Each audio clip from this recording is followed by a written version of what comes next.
Well, welcome to the Physique Mastery Podcast. This is Scott Tuzana along with Brian Cron, and today we're going to be talking about tracking beyond the numbers. We've pretty much beaten tracking to death in terms of tracking your caloric intake, your macros, whether you're going to take pictures of your food, all the different forms of tracking that are very helpful for a lot of people, and just finding the right method of tracking for you. But today we're talking about what's way more important than whether you're tracking your numbers, your portion sizes, all that stuff.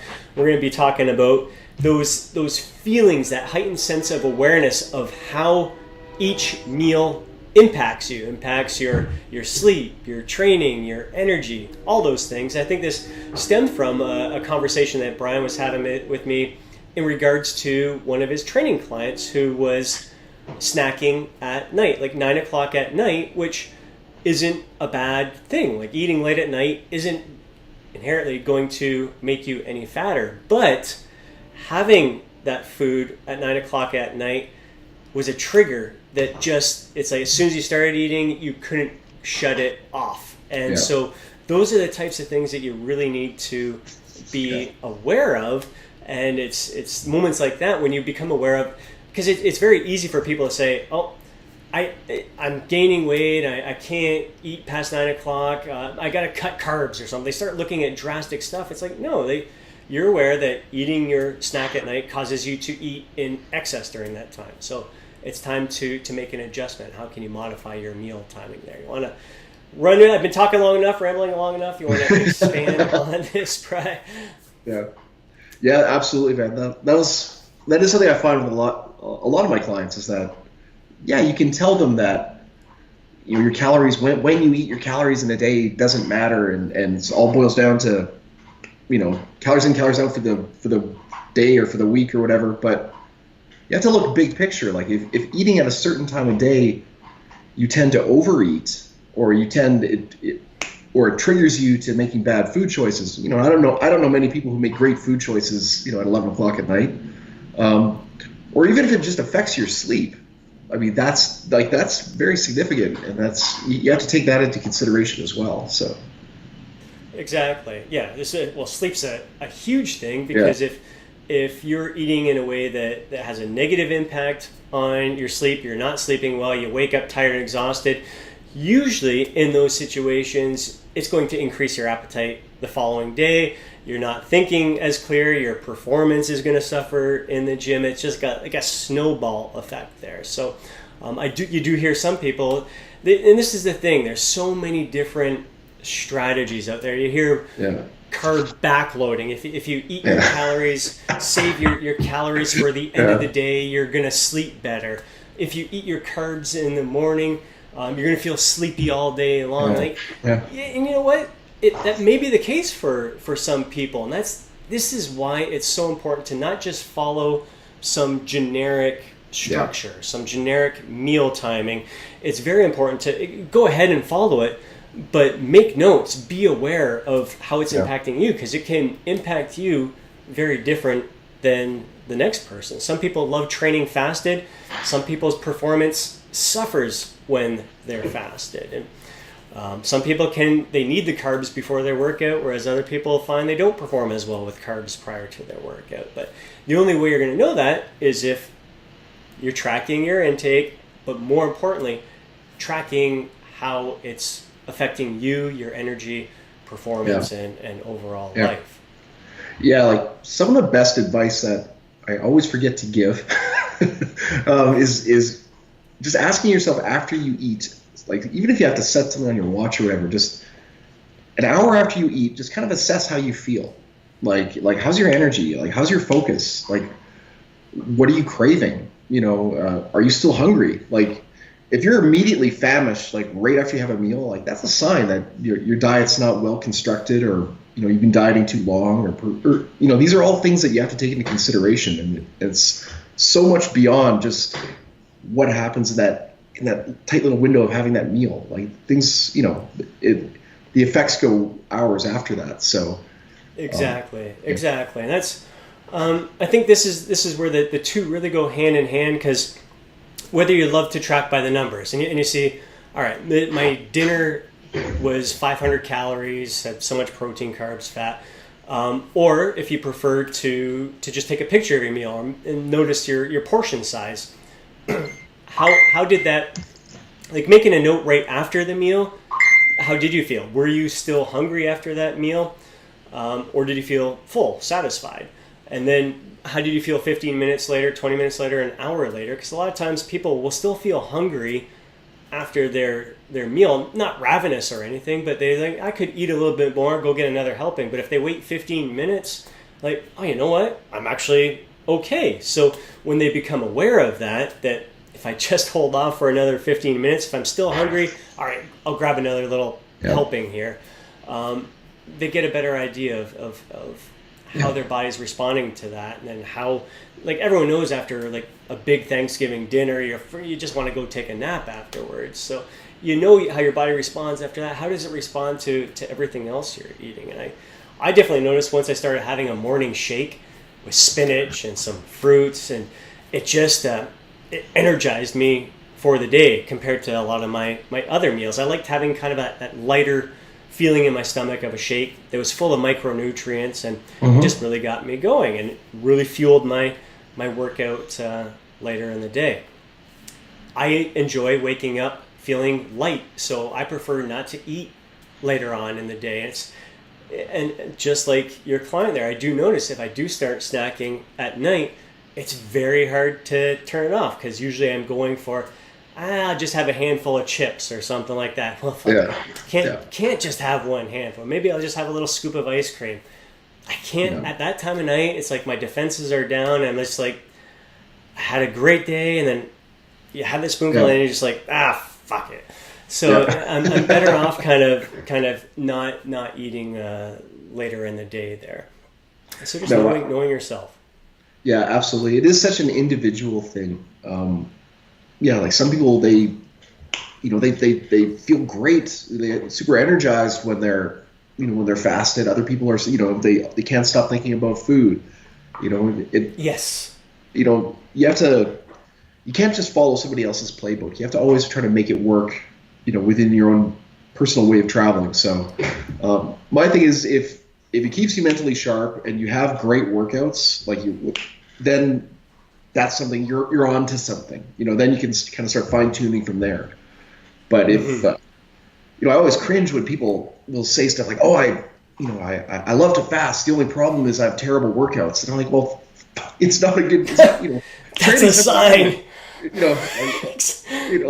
got to adjust something there. It doesn't mean you have to throw away fasting entirely, but you should. You have to adjust your scheduling. You can change your fasting window. Stop the fast before your workout. That's okay.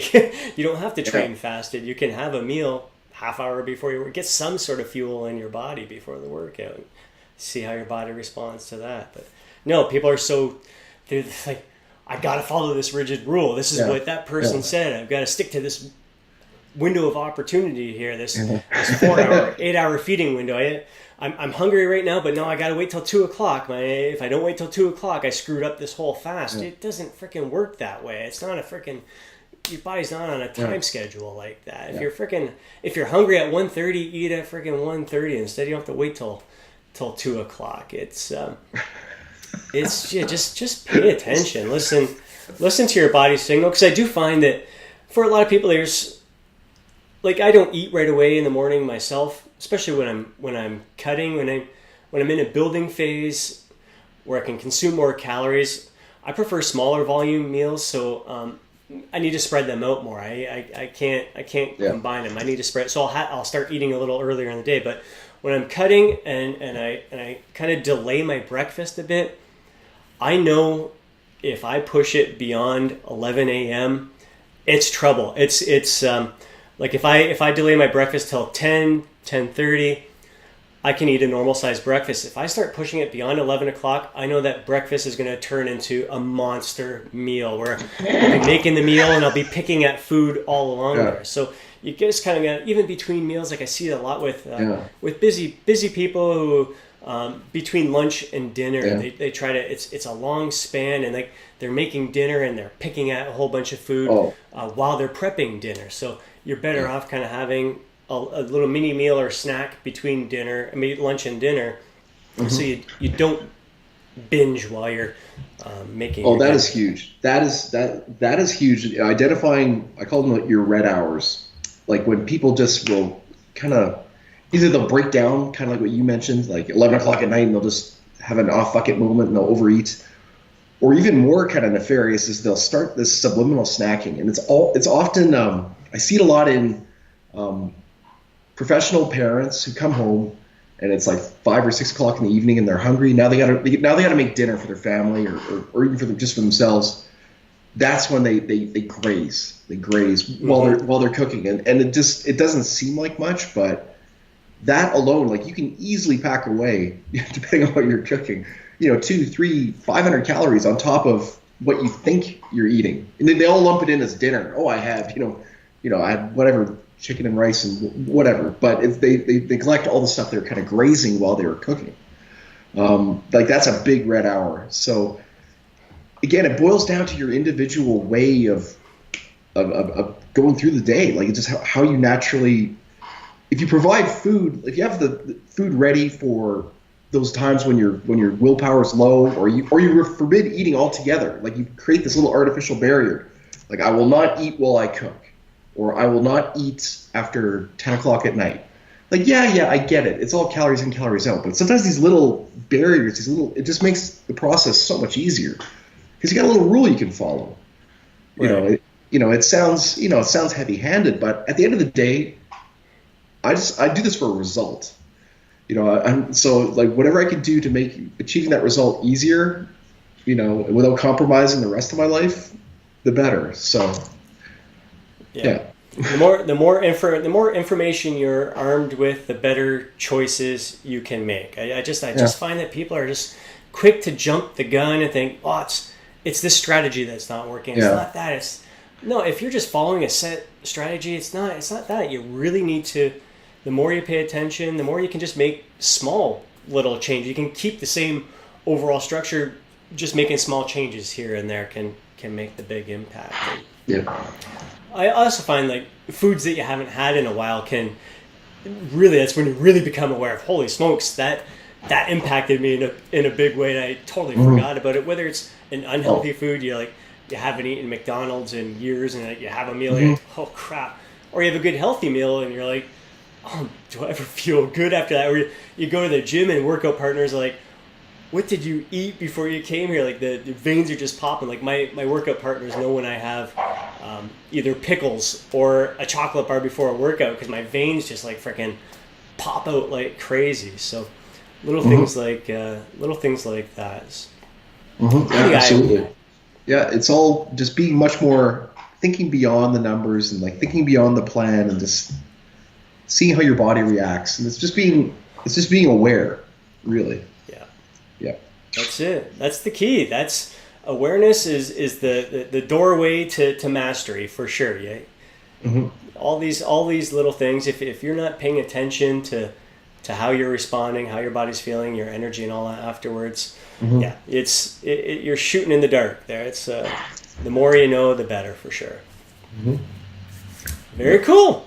Awesome, man. All right. I think that's it. So, again, we've beaten tracking to death here because we believe the importance of it, especially at certain times throughout the year. But if you're going to track, make the most out of it by taking notes about how you're feeling. And the same goes for tracking your workouts as well. It's one thing to see that you're progressing by the numbers, you're putting some poundage on, but if you happen to have a week where you don't go up, you can't increase the weight, you can't increase the reps, you can't all that stuff, or you even do less, you could easily walk out of there and go, well, shit, I screwed up, I'm not progressing. But if you're taking little notes here and you see, well, I slept like shit yesterday, and you're aware of, it's a stressful time in my life, and certain little things can impact your workouts as well. So tracking by the numbers, whether it's workouts or calories, is important. But these little notes that you make down about how your experience is throughout the day have an even bigger impact than what those numbers reveal. That's it. All right. Boom, guys. All Hope right. you enjoyed this episode. Looking forward to hearing your feedback, sharing your experiences with this topic. If you document how you're feeling when you're with your tracking, we'd love to hear from you. Comment down below, and we'll catch you in the next episode of the Physique Mastery Podcast. See you.